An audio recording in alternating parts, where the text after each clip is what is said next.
Hey, welcome back, everyone. More Age of Empires here for you. This time we are on Highview, and I'm playing as the French up against my opponent Warb Ramez, who's playing as the English. I've still been struggling with Highview. This is a map that has tons of stealth forests, and I've mostly seen Rus, Mongol, and English players on these maps. Sometimes Delhi, sometimes Chinese, but mostly I've been up against Rus, Mongol, and English players. And I'm still trying to find what civ works on this map. I haven't had much luck with the Abbasid, although I do fall back to them sometimes when I feel like things truly aren't working. And I'm kind of going back and forth on maybe Delhi.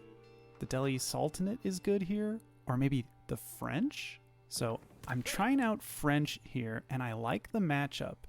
I'm up against an English opponent, and I think the French are just a good counter to the English because the English often will go with that council hall as their starting landmark, and that just produces archers, and archers do nothing versus French Royal Knights.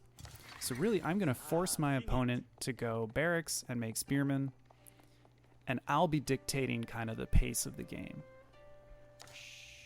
If I can get a few villager kills with my Royal Knights, I'm going to be really happy. When I play the French, I usually don't commit all that hard to early Royal Knights. I think you only need max like 3 Royal Knights in the Feudal Age. Some people play it differently. Others will make a huge mass of them in the Feudal Age, back it up with archers, and just go with a ram all in. To me, I like to just get a few, maybe like 2 Royal Knights, and then pepper in some more scouts and horsemen. I like the idea of my school of cavalry being a true stables. I want it to produce horsemen. I want it to produce scouts. If it's just spitting out Royal Knights, then I feel like it's being inefficient because I'm having to spend so much resources to make one type of unit. Oh, I think we get lucky here. Nice. Good retreating the villagers in. Get both of his scouts and some sheep out of it as well. Really liked that play. But yeah, I like to use my school of cavalry to produce a variety of cavalry units. You end up using a lot less gold, and you can make it to the Castle Age a lot sooner. Plus, if you need to spend that gold, I would rather spend the gold on blacksmith upgrades or economic upgrades. Maybe you can squeak out +1 ranged armor and wheelbarrow instead of getting some extra Royal Knights. Then you can make it to the Castle Age real easy. Alright, we age up. Here's what I'm saying. I'm going to get these 2 Royal Knights. I'm going to keep 5 villagers on gold because I do really want to aggressively get into the Castle Age. I'm not going to go for a second town center before the Castle Age. You can see now we're getting in some of these horsemen. And one way to think about this when you're harassing someone with these Royal Knights is keep scouts with your units.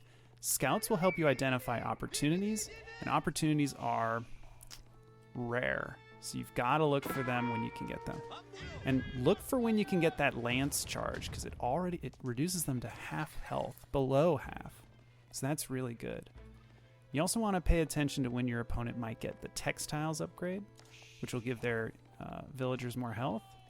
And nice, we're distributing the health, but the arrow fire between the scout and the Royal Knight.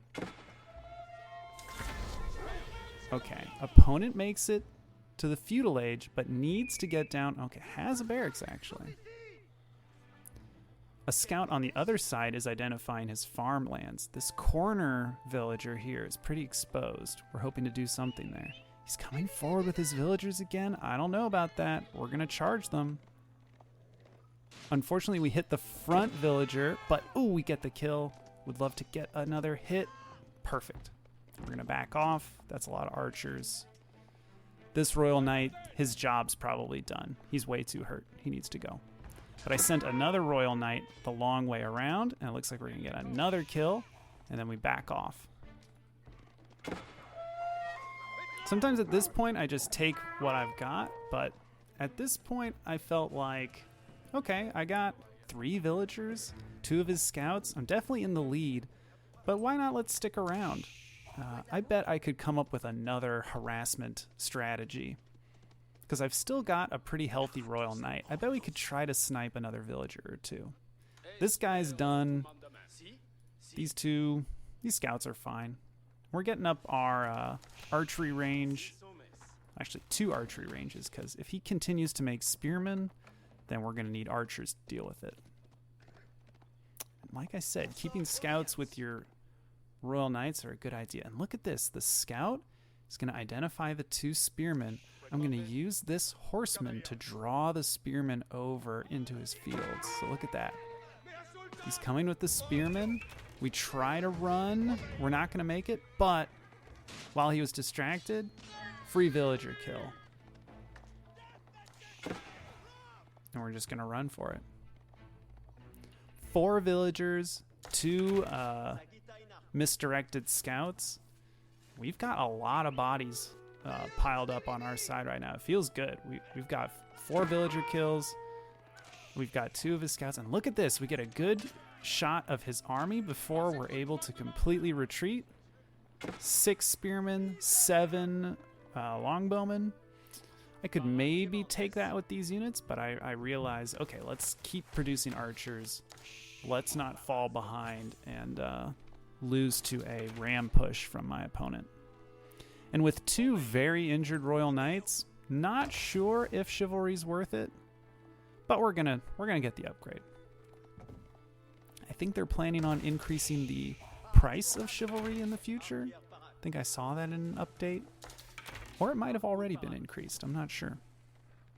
On high view, I hate losing vision, so I'm going to send out those scouts again. And we've got this outpost giving pretty good vision in the front. I need to find out if my opponent's making more and more units. I've got a decent bank. I'm like halfway to the next age, and that's always a little scary. The question becomes, do I push it? Do I make it all the way to the castle age and then lose to some like ram push from my opponent? Or do I just continue to make units? And here he comes forward with his units. I'm going to retreat my villagers into the tower. I'm glad I had vision there. And maybe... Oof, that's got to hurt. He's sending his longbowmen forward, and my knights are starting to patch up. I've also got a horseman here. If he wants to engage, we'll engage. Sending villagers back to work. And again, I'm still not sure. He's kind of posturing. And I've got a decent amount of gold. Trying to decide, should I go up? I'm not making Royal Knights. I don't want to spend the gold that I have. Looks like instead I'm spending whatever spare gold I have on blacksmith upgrades. And now I'm really trying to scout here. Sending this scout in. We're seeing only 3 villagers on gold.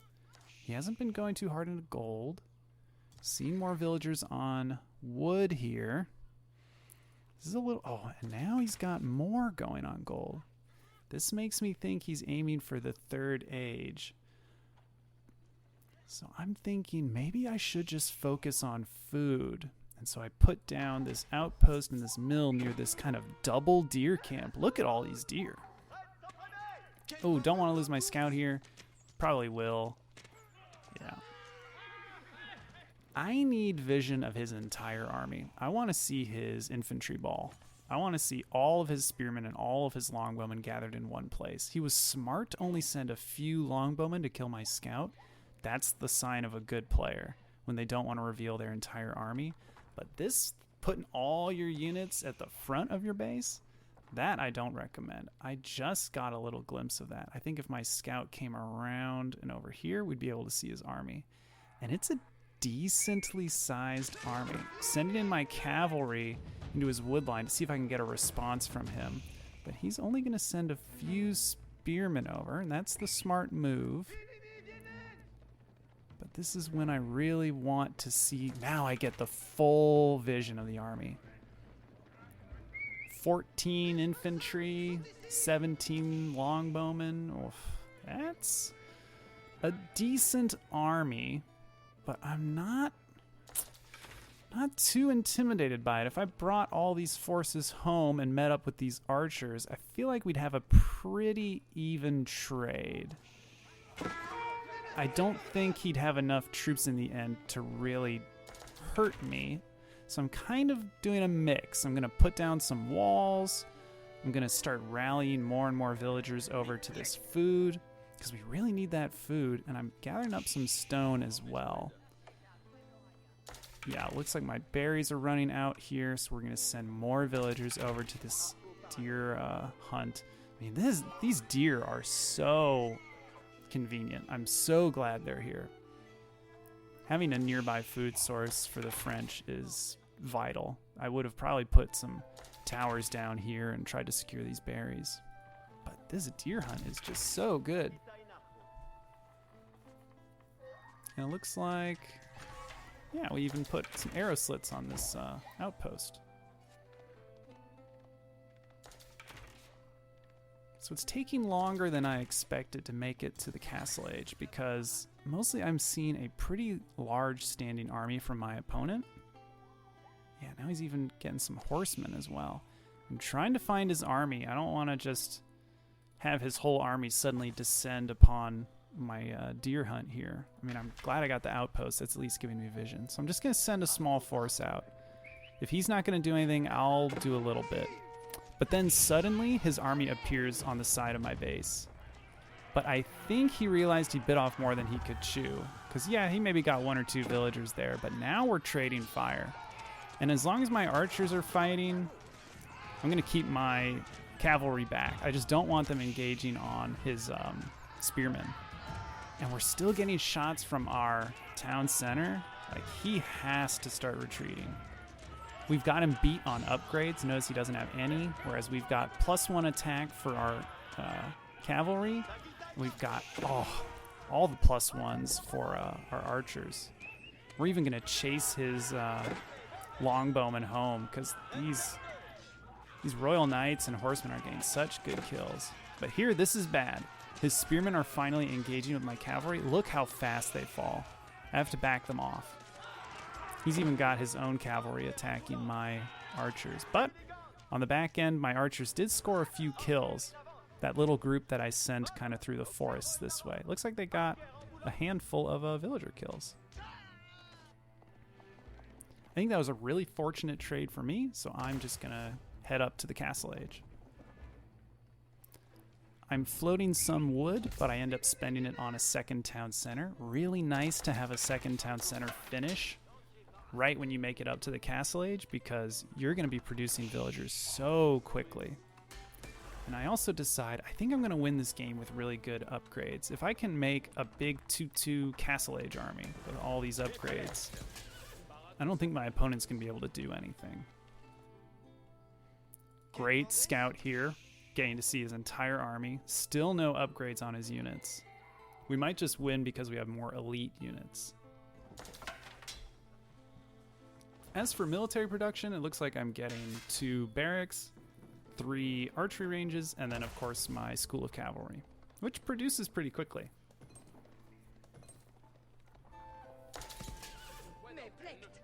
Yes, the second town center finishes. Now I will hopefully queue up a lot of villagers. Let's see. There they go. Nice. These villagers produce so quickly. With 2 of them, all I really need to do is set up a forward position on my opponent, and I think I'll just win because of superior technology and economy. And the blacksmiths immediately get to work. We're getting the siege engineering in case we need to make rams. We're also getting military academy so that we can produce pretty much all the units we need from just these military production buildings. And I mean, we're producing nearly everything. Horsemen, man-at-arms, crossbowmen. Well, really the French crossbowmen, the arbalétriers. Those are even better. There they are. So we're looking really good. And wisely, I'm putting towers down near the front. Probably should have done this earlier. I need to get better about just putting towers down out on the map. We're going to come forward, put some towers down. We're also going to get a siege workshop. If we can get enough resources for a trebuchet, that will force the issue. My opponent will have to do something when I get a trebuchet. He'll have to attack into my units, and if my units have superior upgrades, then he will trade really ineffectively. And look at this. He's putting the white tower, a keep, very strong defensive structure near the front. I like this move from my opponent. Oh man, my horsemen make it in at just the right time when he's building these walls. Although they're so hurt, he can actually just shoot them down with his villagers. But I come forward, snipe a few of his villagers, and then just retreat back into the woods. I really don't want to fight his entire army. I just want to be annoying and kill like 1 or 2 villagers. If he comes forward with this army, we'll just kind of back off. That's fine. But looks like, yeah, he's not coming forward. Still no upgrades on his units. Oh, looks like my horsemen actually survived and killed both of them. Wow. We're producing nonstop. Everything's rallying to this front, and we're getting spring-ald emplacements on these towers. White tower's going to finish for him. Expected that. But this is going to be our target for rams, for trebuchets. We're pretty much going to make this our focus point. And if we can attack from the sides into his farmlands, that'd be great too. He's probably going to finish off this wall with some villagers. But yeah, oh, yep, there we go. I'm sending small forces off to the side to see what we can get done. I'm happy to just trade this army with this army. I don't care. He's not going to come forward into more of these outposts. I'm cool with it. Now the trebuchet starts to work on the white tower. So he's going to have to either repair it or let it go, or he's going to fight. I want these horsemen on the side to get a little bit of engagement. I also need to upgrade my horsemen. I often forget to upgrade my horsemen as the game goes on. This is good timing. As he is engaging here, you notice he's just targeting the trebuchet. As we engage here, my forces over here are going to try and find a way into his base. So this is what we want. He's thinking I'm scoring a win by taking out this trebuchet.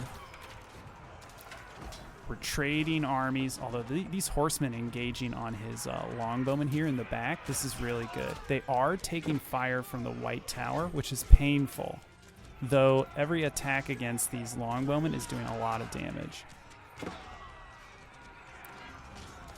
I don't really want my cavalry engaging with his spearmen. This is the strength of my army. A bunch of really well upgraded archers and crossbowmen, arbaletiers, just dealing good damage.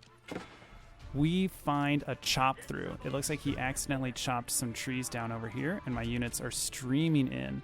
So we're finding all these villager kills on the back end. Oof. His army up front, sure, he destroyed my trebuchet.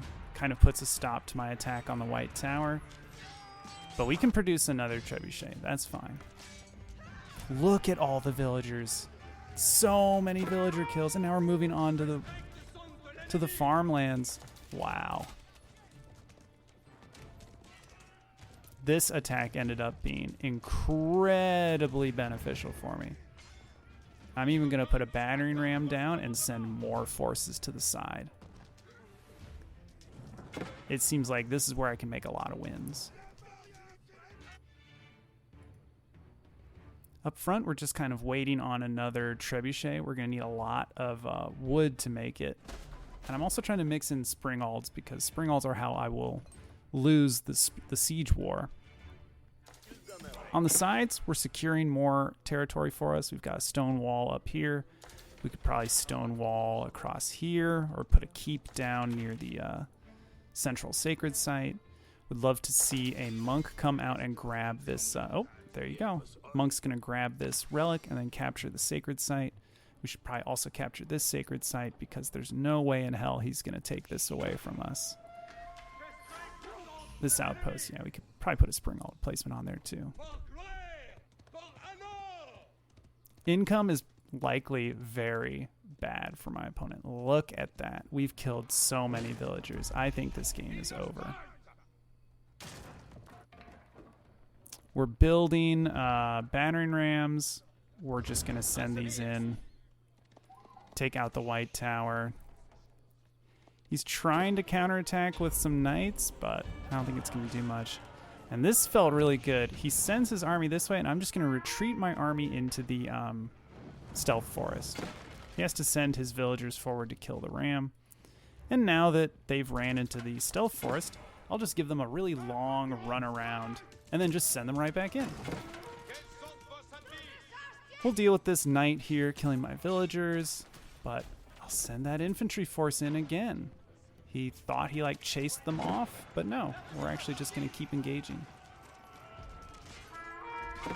And these man-at-arms have so much armor. We've got another trebuchet to send into the white tower. He was able to destroy the ram that we had attacking it. But now we're just standing under the white tower. We're not intimidated by it anymore. I think my opponent just lost too many villagers. It was as simple as that. My harassment was incredibly effective this game. I mean, the Royal Knights, the ram push, the chop through here where my forces got in, just the small losses compounded over time, and he ended up with just no economy. So there you go. Maybe French harassment on a high view is the way to go. Hope you liked the game, and I'll catch you for the next one.